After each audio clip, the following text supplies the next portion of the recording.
Hello, everyone. Welcome to episode number 26. How exciting. 26. I've learned so much in this time that it's like, just wow. I mean, I've learned so much. I spent way too many hours on it, but it's like, it's a really good thing. This is all Ryan's magic, everyone. I Yeah. can't take any credit for the magic that happens here. Yeah, it's a lot. It's a lot of late nights, and I actually have a little headache right now because, I think people think when they watch this that you just press record and go. Right. Oh. There's so much behind it that, like, with 3 cameras if you want to record a podcast with 1 person and 1 mic and a remote guest, super easy. Right. Like, just click and go. Trust me, I learned that when you add up to 3 cameras and 2 mics, the Complexity level compounds infinitely. It's not linear, correct? Yeah. Anyways, thank you. I appreciate it. It's a lot of stuff. So you have some things to talk about. Speaking of things compounding in a non-linear fashion. Nice segue. Nice segue. We have this ongoing broken telephone about the Miami market. There was an article in the Daily Mail just a few days ago that was a new article. It was published in September, but it repeated that broken telephone, citing Realtor.com, talking about dropping list prices in Miami. Still going. It's still going, but it acted like it was new data, but it was a repeat of the old data, which was also incorrect from August. Okay. From reported in August. Anyways, so they did not actually report on the actual September numbers. Okay. Rather, they just misreported what Realtor.com said. Anyways, just to give people a little overview of what the actual numbers for Miami-Dade County and the city of Miami were in the month of August. It is important to note that we're going to break this down into condos and single family, both county level and then on a city of Miami level. So we have 4 different categories. Only one of them was down slightly year over year, and that's Miami-Dade condos. So for the city of Miami, single family homes in August finished 6.5%, up 6.5% year over year with a median price of $665,000. And that's up 80% versus 2019. And that's the context that is super important to remember. Yeah, we're up so high that it just is like 80% in 5 years. Relative. And inventory levels across the board are still down about 30% versus pre-COVID. So our inventory levels are not sky high. It is not true. They're up year over year, but they fell so much that it's a good thing, actually, especially as interest rates come down a little bit. Hopefully they continue to do so. That'll free up inventory at the lower end because people have been locked in. Isn't the Fed meeting like tomorrow? Correct. That's right. So if they lower interest rates, that might, again, help our affordability challenge by freeing up lower priced inventory because people are locked into homes. If they were to move and stay in the region, they would get less house for more money with a more expensive loan. So inventory past below the median price point has plummeted almost 80%, and hopefully that'll free that up. So single family homes are up 6.5% on a city level. Condos on a city level of Miami are up 4.7% year over year. So that is not a crisis, and they remain 78% up in median pricing versus 2019. So yes, inventory is up, especially as you go to lower price points, but this is not a condo disaster. I think also you have to look at that if the older condos, if that crisis was taken out, I think the condo pricing would probably be up. Correct.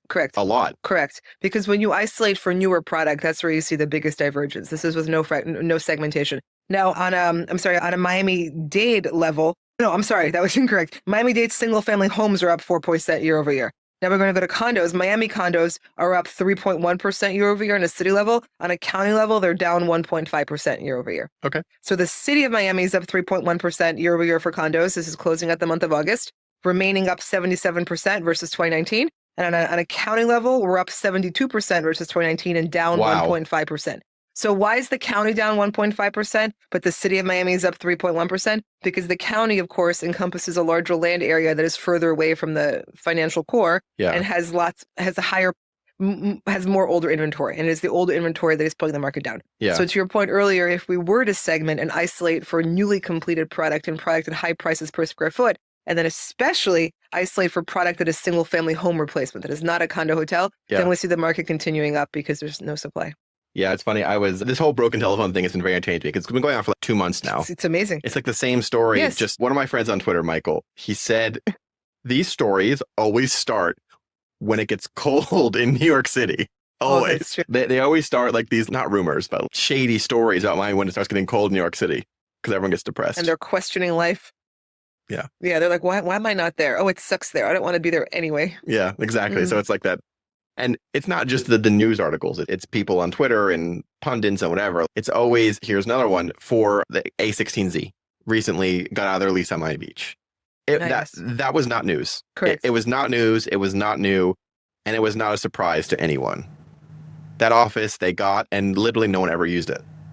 It was just there. And it's Starwood, right? Yep. That's the thing. Believe so. So no one was there. It was based on crypto. Like, it was focused on crypto, and no one used it. So of course they're going to try and get out of the lease.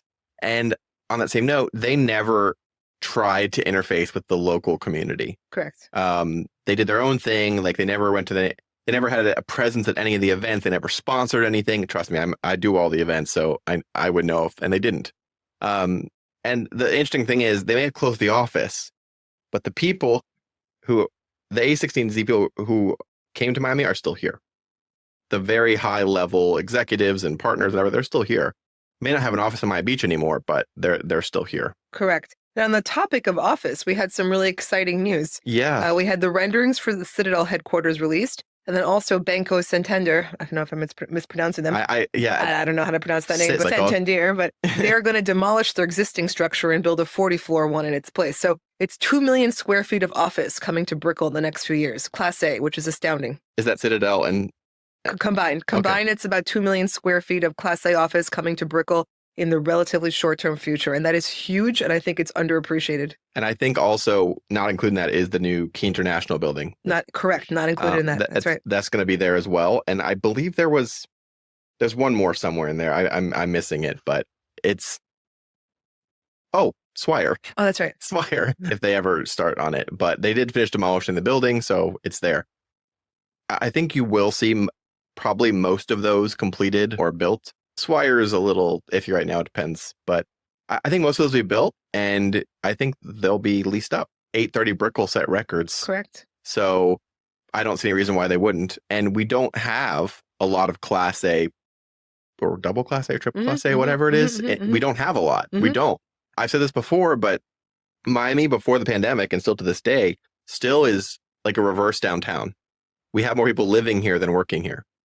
It's one of the few cities that people commute out of to go to work in the suburbs in Doral or whatever. Most people, like in LA or San Francisco, they commute into the city to work. Miami is reverse. Correct. So I find it interesting. It is super interesting.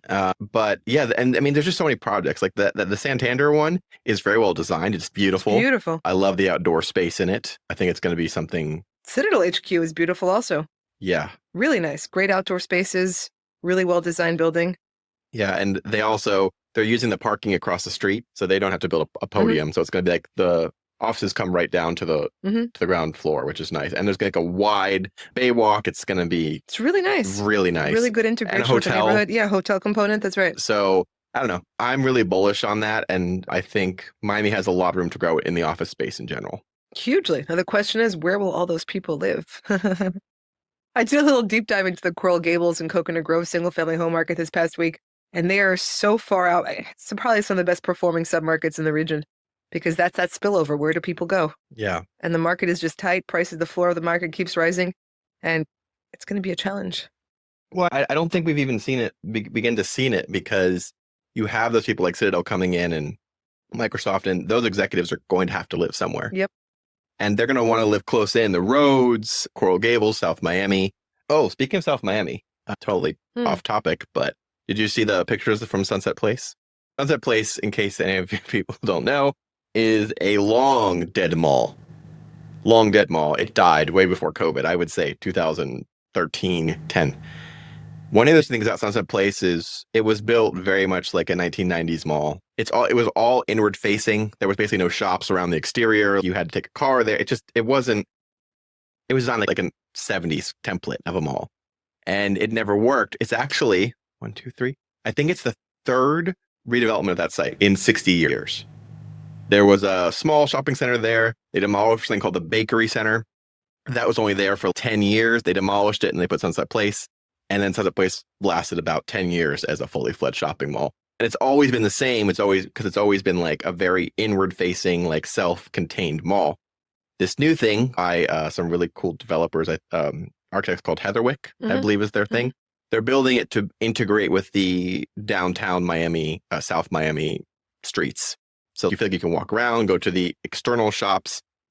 It's really beautiful. And there's going to be condos and hotel offices fun. I'll put photos. I've learned how to do this. I learned how to put photos on afterwards. Amazing. So, yeah. Yeah, it'll be a whole transformation. Yeah. And I think South Miami finally realized that they had to do it because they had blocked previous redevelopments. They realized that it's going to kill the rest of downtown if they don't do something. So they're working with a developer to try and make it actually work.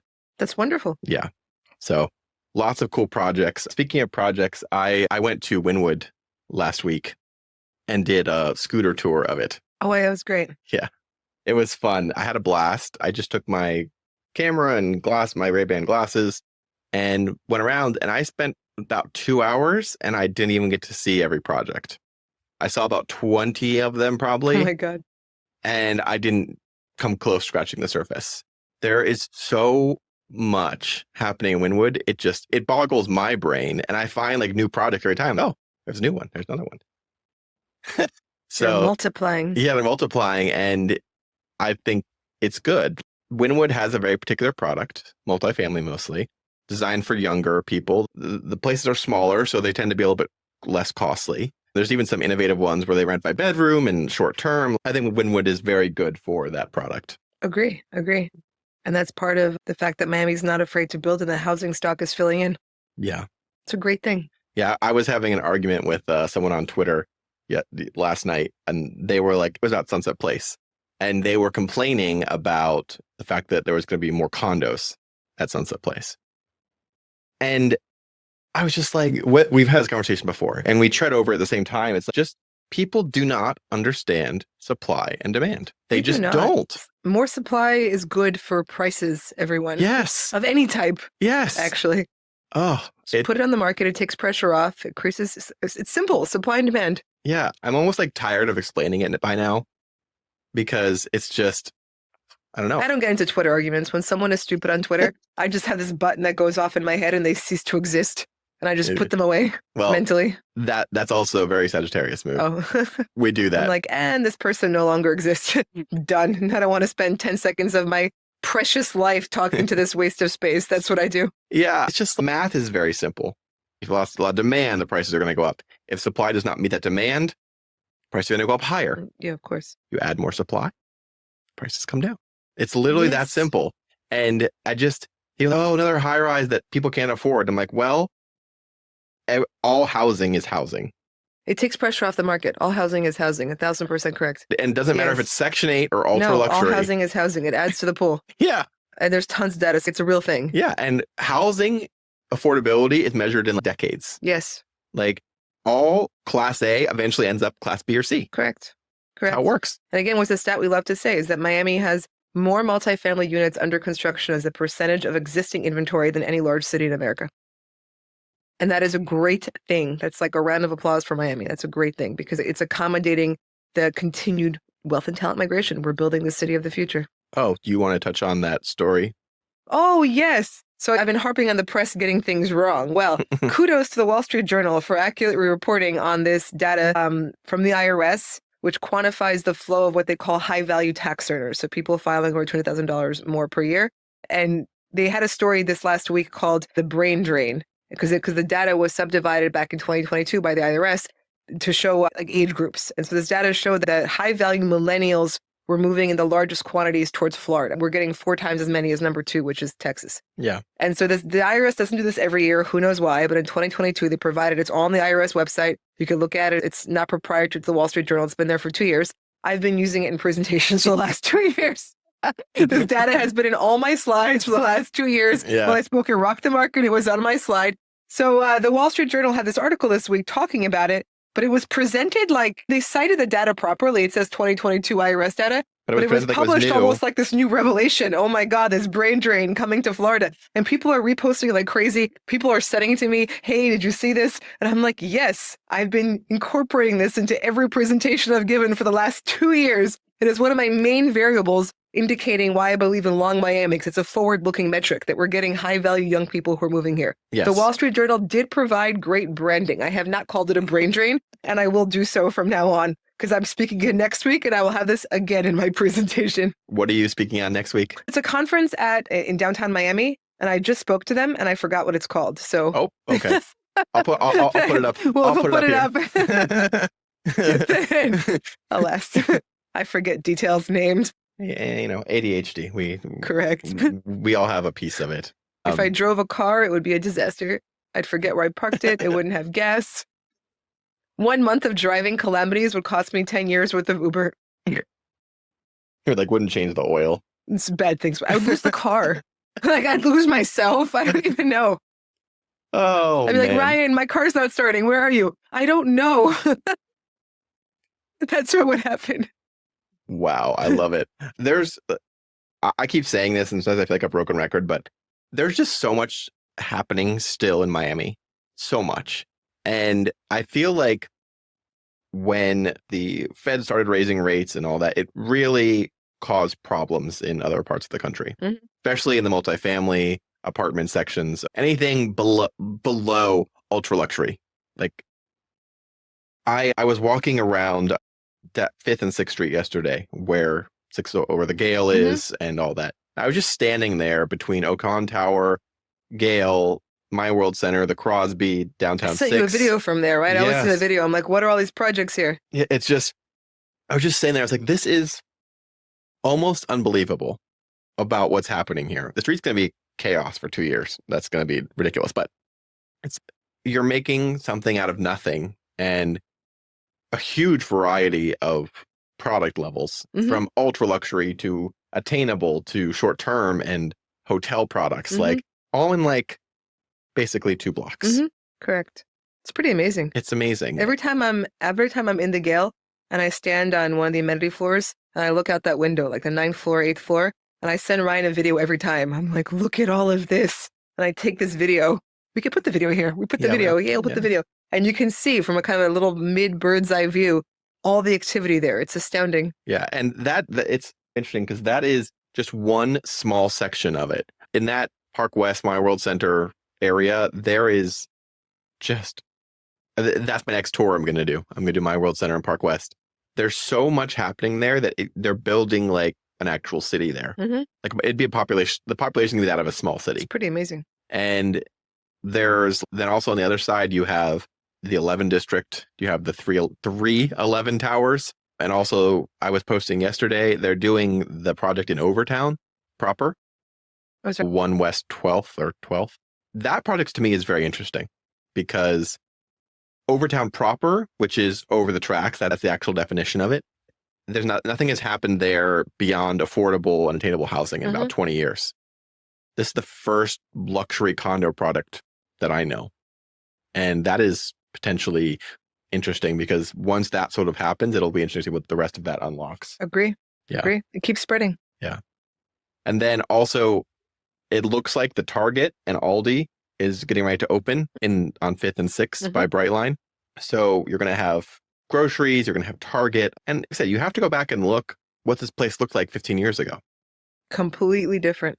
I mean, it was the answer. Yeah. There's crime, drugs, you like San Francisco today. Oops.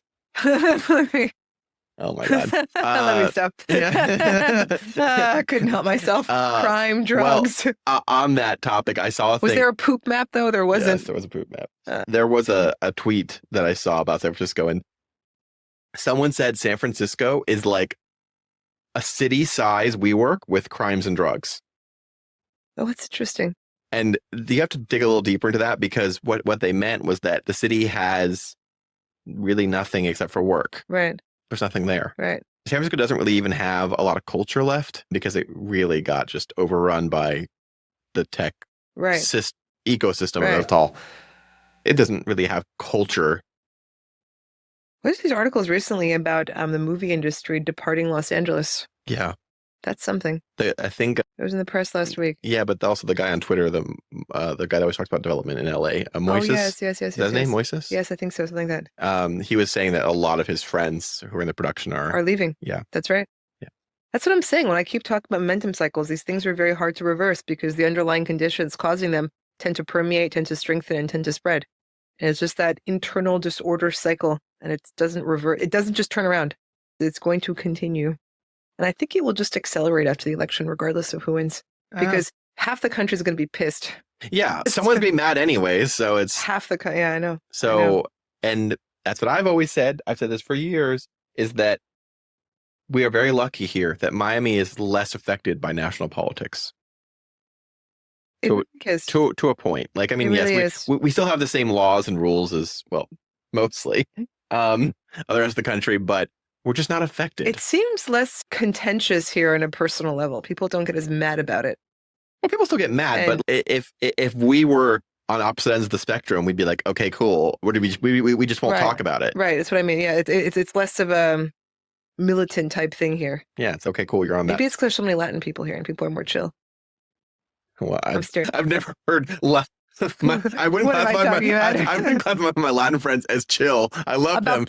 No, you're right. Yeah, they're not chill. Just because I grew up in New York, and there's a different energy around politics there than there is here.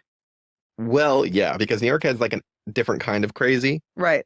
It's very much in your face. Right. I grew up in the Northeast, not in New York City, but I understand that people in the Northeast are just aggressive in general. Right. They're just really aggressive.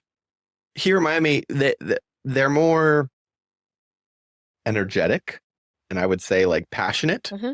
I think it's a different, I don't know. I wouldn't call people here in Miami aggressive. I would call them like passionate about whatever the thing is. Like they're very passionate. Whatever they're into, they're very passionate about it, but they don't tend to, at least people I know aren't aggressive. And no one here really tries to change your mind either. Right. If you're outside of some norm or outside their norm, they don't. Well, that's what I meant. People are more chill about it that way. Yeah. It's less of a combative stance. Yes. Yes. And I think we all. It's healthier, I think. I think it's also because Miami is an actual melting pot. Maybe Latin or Caribbean flavored, but it's an actual melting pot, and there doesn't tend to be neighborhoods where everyone's all the same. Mm-hmm. There might be like more of a certain person from a certain country, but like everyone, at least in downtown in Brickell where I hang out, like it's so mixed. Mm-hmm. You have Cubans and Venezuelans and Brazilians and Colombians and Europeans, and like everyone's just like all together. So and I like that because it forces you to get along with everyone because everyone's different from you. Correct. Like there aren't many, in my case, aren't many gringos around. So it's like I have to interface. Poor Ryan, he's the minority. It's so tragic. Oh dear, it's the only city in the whole country I can be a minority in. I'll probably get canceled for that. But anyways, but it forces you to get along with other people, or at least respect. Correct. Whatever the other person's thing is. Correct. You can't hide. You can't hide. So I don't know. I like that. Any projects that you're interested in right now? What do I like right now? I really like the St. Regis in Brickell. Oh, yes. I mentioned this last time. I'm a huge fan. Yeah. The more I dig into I dig into the pipeline often across all of South Florida, and it ties into my single family home thesis, because I think that, as I keep saying, we can't add more inventory vertically when it comes to prime lots within proximity of the urban core. And I think that product that is a single family home replacement, especially within such proximity of the urban core, will really do well in the future as our 2 million plus square feet of office continue to fill in. We saw recently, like even the Apogee in South Beach, which was built in 2008. For those that know, it's in South Point Drive. It's one of the nicest ones. Yeah, it's 4 units per floor. So it's very much a single family home replacement product, not a condo hotel, regular rental policy, 4 units per floor, all pretty large. And again, but nice building, but built in 2008. Things have changed since then. It would be a different product if it were built today. Yeah. And it recently traded at $3,500 a square foot. Yeah, I guess that's a lot. Yeah, that didn't exist. That price point didn't exist. It quite literally didn't exist. And I was like, wow. So when you start looking at the market and isolating for condos that are single family home replacements, in essence, that's where you're seeing that high price per square foot outperformance, because people aren't finding houses. They're going to them. Yeah. And I think the St. Regis is an interesting thing because it originally was proposed as 2 towers. Right. I think during COVID, right during COVID when they started. And then they realized that you had these people from Citadel, from wherever, coming down that wanted a single family replacement. Right. And so they shrunk it down to 1 tower, but blew up the size of the units. Yep. And it's only 4 per floor. Yeah. Not a condo hotel. St. Regis amenities, but without being a hotel. Private Michelin restaurant there. Yeah. Marina. Like, it's really good. And I think that's going to do very well long term. It's aligned delivery wise with the delivery of all that office space. Yeah. I actually went and looked at it last week, and they're demolishing the building that's there. That's right. Their old sales center was so beautiful. I visited their original sales center a few weeks before they demoed it, and it was a thing of beauty, but they had to be demolished. It was on the site. So, but they got their construction financing. That was in the news recently. Yeah, one of the largest. Like $450 million, I think. I think it was $500 million. Oh, was it? Yeah. Yeah, the 600 million by Mass Capital was larger, but that's about it. Yeah. Yep. And speaking of large projects, the Waldorf Astoria is very much vertical. It's on the second floor. That's right. I don't know if people ever thought that was actually going to happen. I understand it's a large building and on a very small lot, so it requires a lot of site work. But yeah, it's very much vertical out of the ground. It's pretty awesome. So is Ulcan Tower, and so is Mercedes-Benz Places.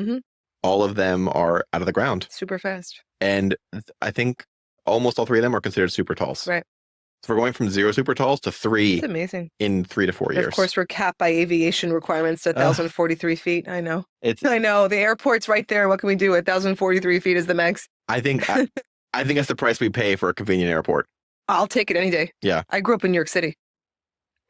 Every time I go to the airport here, it never gets old. Every time I'm like, wow, that was so easy. I'm always amazed. It takes me 20 minutes to get to the airport from my house, no matter what. I can do it. If there's no traffic on the Dolphin, I can do it in like 15. Yeah, cut across the causeway and then that's it. Growing up in New York City, you're always traumatized by JFK or Newark. It's like Dante's Inferno. It's just, it adds a whole leg to your trip. Didn't they just connect it to rail or transit to like just recently? I don't know. Like the air train? I don't know. Probably it never existed. So if it exists, it's recent. Well, and also, you if you want to, you can take the Metro Rail there in a half an hour for $2. That's amazing. And then Tri-Rail goes there. Amtrak is right there. It's actually one of the best connected airports probably in the United States. And it keeps growing. Yeah. Oh, I just saw, I don't know where it was from, but I think where to go? Damn it. I don't know where it went, but there was New Middle Eastern Airlines. They keep adding airlines. Yeah, we're breaking record. We have record cumulative traffic growth, far exceeding pre-COVID. I think we have the most direct international flights of any airport in America. Yeah. So it's popping. I wish they would just fix the actual airport. It's not, by any means or any measure, it's not a well-maintained or modern airport. It's just not. There are a lot of good things about MIA, but that is not one of them. Every week there's only in dade something. I know. Smoke or liquid or whatever, but that's the. I saw an article the other week about an airport in Japan that in 30 years time has never lost a piece of luggage. Yeah, but they are Japanese. We are not. Japanese are crazy like that. I think I read a story a couple of months ago or weeks ago that a train departed early by 2 seconds, and they issued like an apology for it. Yeah. They're like, wow, sorry. Also, speaking of trains, and really not affecting Miami, but it's a part of it. So Brightline now runs to Orlando, and they have been steadily adding stations along the way. And their newest station was going to be in Stuart, Florida, which is on the Treasure Coast. There's a little bit of a backstory there, and I'll make it as short as I can. But basically, when Brightline was being built, the Treasure Coast tried to sue Brightline out of existence. I call them the flyover counties. Sorry, but it's true. And they literally took it to federal court to try and get Brightline to not exist. Fast forward to now, the connection to Orlando is up and running, and now they definitely want it. Yesterday, the Stuart City Commission, they had an agreement with Brightline. They signed it in August, and then yesterday they decided to back out of it. I think they're going to regret that majorly, because another city in the Treasure Coast will easily pick it up and take it from there. But just, I don't know. And you always say that politicians don't. I don't know. What's your line at politicians? Oh, they're not necessarily aligned with the long-term prosperity of their jurisdictions. Their main objective is to get reelected and stay in power. That part. Sorry. And the whole thing was like, it was going to cost them $60 million from the city's part of it. And I think it would have been reduced with grants and all that, but it's just $60 million versus the financial impact that would have had on the city overall it would have been like 100x or more. Right. Easily. Right. Exactly. There you go. So my theory holds. Politicians are incentivized to care about their short-term upside rather than the long-term prosperity of their jurisdictions. That is always the case. So keep that in mind, everyone, when you watch the presidential elections or the debate, rather. Yes, that's tonight. Oh my God, what a freak show that's going to be. I can't watch those live because it gives me an anxiety. Like I have to watch the clips afterwards. Yeah, someone invited me to watch it with them, so in company I can tolerate the trauma. Alone, oh yeah, you just can't. It makes me sad because, again, I always preface these political comments by saying I'm a registered independent and I dislike both parties. I'm very much pragmatic when it comes to my politics. But when I watch these debates, it makes me sad because I feel like the candidates, as well as the sitting president, are reflections of where the nation is. in terms, again, of its internal disorder structure, the polarization of wealth gap belief systems, just the internal disorder structure, which is polarization is a huge part of it. And that's just where we are as a country. And it's this model where candidates, presidents are going to be tried for crimes, convicted of crimes, their kids are going to commit crimes. We're on this Latin American model, no offense, Latin American model, but you guys know what I mean. That's why many of you fled. And we're on it. And I just see it when I see these debates, and it makes me sad because it's a reflection of the state of the country. Yeah, I just try and ignore it as much as I possibly can because it's all stupid and none of it, like I said, because of where we live, none of it really matters that much. Luckily. So I think that Florida wins either way. Yeah, it does. To tell you the truth. Because regardless of who wins, well, point number one, as I've said, is that the Biden presidency should make it abundantly clear that the seat of the president has no power because clearly he's not managing anything. Yeah. So, okay, like that, it is what it is. And then we have candidates who have, or not even senile, but speak worse than him. Yeah. And so you got to wonder, you're like, okay, could it get any more obvious that the president is just some talking, in most cases, just a talking puppet of who's going to read the teleprompter correctly? And so regardless of who wins, the country's polarization and the migration of taxpayers from high tax states that are blue states that were heavy lockdown, I don't see that reversing. And you can make a case that it would accelerate regardless of who wins. Yeah. So I don't see that reversing. So I don't think that Florida will be as affected as other places.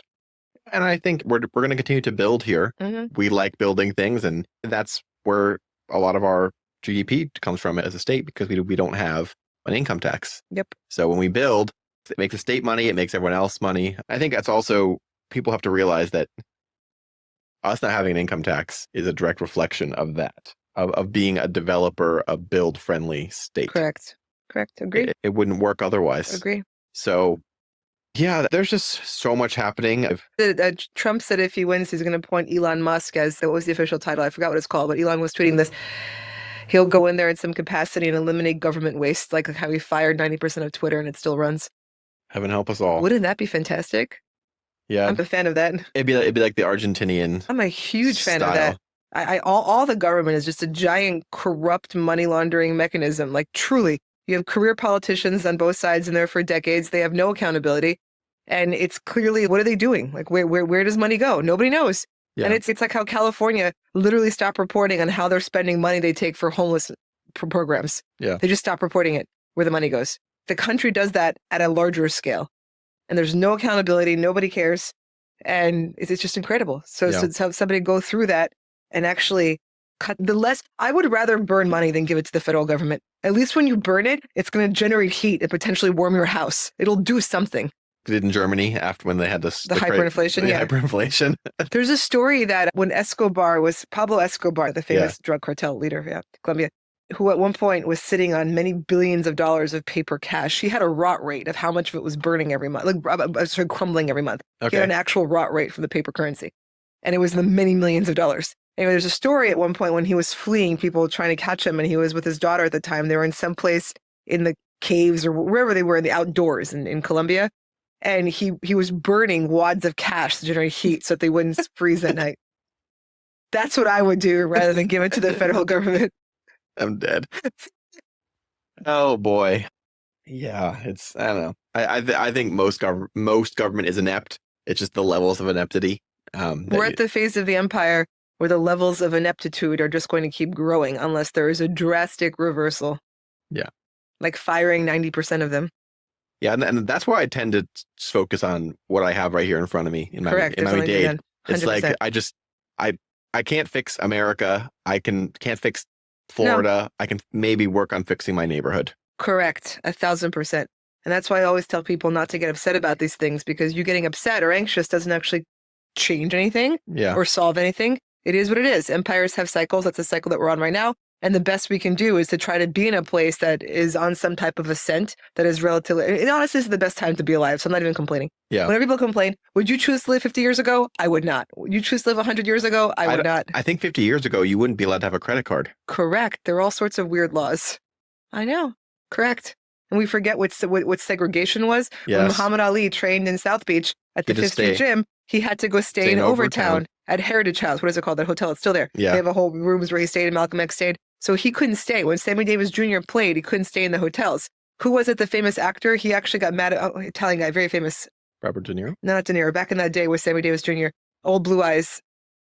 Frank Sinatra? Yes. Sinatra would stand up for them and get mad and say that they had to sit in the dining room. They wouldn't let them in the dining room or go through the main doors while they were the main performers.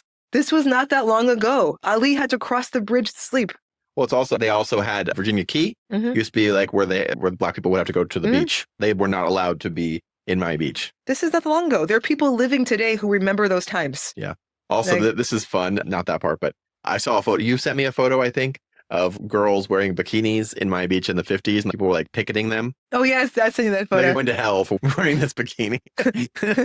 They were either picketing them or the cop was there trying to scope them out and get a phone number. It's not clear what was happening, but yeah, they were wearing what we would consider modest bikinis that you don't see in South Beach anymore. Yeah. A bikini then was like a one piece. It covered you. Yeah. Amazing. Living in Miami for a long period of time distorts one's conception of what an appropriate bikini is. Living in Miami distorts your thoughts on a lot of things. This is true. I've said this before, but I'm happy to reiterate it. I just forget that people in the United States are not attractive normally. You're so right. And I'm not saying that to be mean. I'm just saying like from a health level, forget subjectivity, just from a health level and everything else. And just an objective look, people are not attractive. You're here and the garbage man is like a 10. The cops or your valet person or your waitress is here's a story. There was this, I went to a restaurant on South Beach. It's Barceletta. Spanish, very good. By Sunset Harbor, yeah. Yes. And the waiter there, I forget his name at the moment. Ruben. He looks like a Spanish telenovela star. And he was also in one of those like little like waiter things, and the shirt was like literally busting at the seams, like how mine was last week. Right. Yes, people, I got it. I wore the wrong shirt last week. Too much man cleavage. Well, listen, I'm a big boy. It's fine.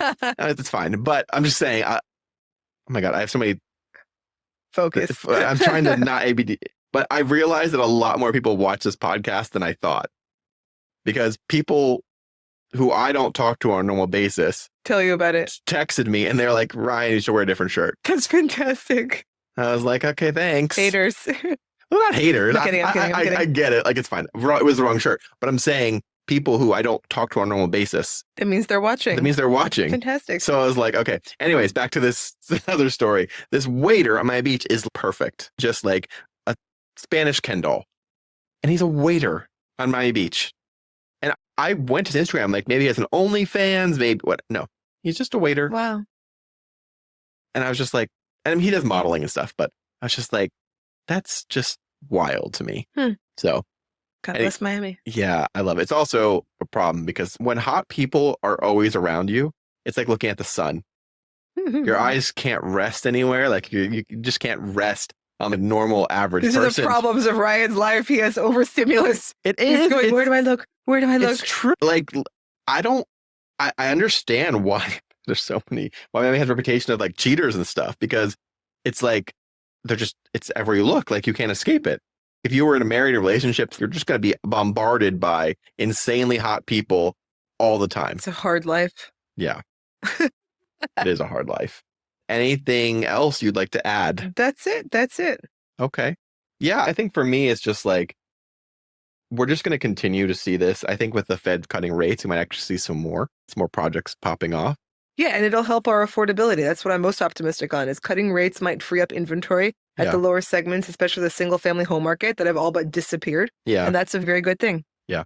And I think also it's going to be interesting to see. I was reading a story today that the governor was saying that the legislation needs to do something about these condo I saw problems. That, some type of relief. Yeah. And I don't know. I don't know either. We've talked about this before. I don't want to spend too much time on it, but I don't think there is a solution. Me neither. There's no magic Band-Aid. There's no magic. And it truly is the fault of these HOAs for kicking it down the road. 100%. There is no one else to blame but the HOAs and the owners that are there. 100%. That's it. And even if the people bought in later, it was there when you're buying something, it's your job to do due diligence. Correct. These things are not a secret. No. At all. It's all given to you. And you should ask for it. It's all given to you, especially if you're financing. And if you and if you go to look at some of these buildings, Like, it's not even visually hidden. Yeah, you can see the cracking Yes. and spalling and rust. So and come on, guys. It's not a secret. So No. I don't think the governor can suggest all he wants, but I don't think the legislation is going to move. Agree. And so I think I've said this before. I don't have any financial interest in older condos, but it's going to be a insane thing to watch, because you're going to watch all these condos have to terminate or sell at the almost the exact same moment. Correct. And it's going to be a mess. Agree. It's going to be a field day for developers. I hope developers are lining up the money now to buy these land, because they're going to have their pick of it. Agree. It'll be interesting to see. So, all right, guys. Well, thank you for watching, and I think it's going to be a good fall. I agree. Q3 will close out this month. We'll see how it stood, and it's going to be exciting. This is such a good look. I like the setup. Yeah, I like the angles. Mm-hmm. It's good. All Very right. nice. Well, thank you for watching, guys. Bye.